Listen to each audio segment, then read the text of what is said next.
ఎప్పుడు ఆశీర్వదింపబడతావో తెలుసా? ఎప్పుడు దీవించబడతావో తెలుసా? ఎప్పుడు వర్ధిల్లుతావో తెలుసా?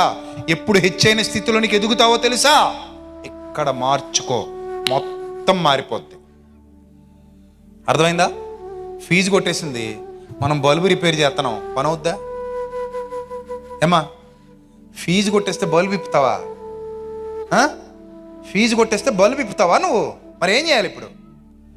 ఆ ఫీజు దగ్గరికి వెళ్ళు, అక్కడ మార్చు. అక్కడ మారిస్తే లైట్లన్నీ ఏమైపోతాయి? ఆటోమేటిక్గా వెలిగేస్తాయి. నీ కుటుంబంలో వెలుగులు కావాలా? ఎంతమంది కుటుంబాల్లో వెలుగులు కావాలని కోరుకుంటున్నారు? చేయి చూపించండి. దేవా, నా కుటుంబాన్ని వెలిగించు తండ్రి ఈ రాత్రి. దేవా, నా కుటుంబంలో వెలుగులు నింపు. ఆశీర్వాదం అనే వెలుగు నా కుటుంబానికి కావాలి. దీవెన అనే వెలుగు నా కుటుంబానికి కావాలి. సంపూర్ణ నిశ్చయత, నిరీక్షణ అనే వెలుగు నా కుటుంబానికి కావాలి. సంపూర్ణ స్వస్థత కావాలి. ఆత్మీయంగా ఆత్మీయ స్వస్థత కావాలి నా కుటుంబానికి. సంపూర్ణంగా స్వస్థపరచబడాలి. ప్రతి విధమైన ఆత్మీయ రోగము నా కుటుంబంలో నుండి బయటికి వెళ్ళగొట్టబడాలి యేసునామంలో. ఇవన్నీ జరగాలంటే ఎక్కడ మారాలి?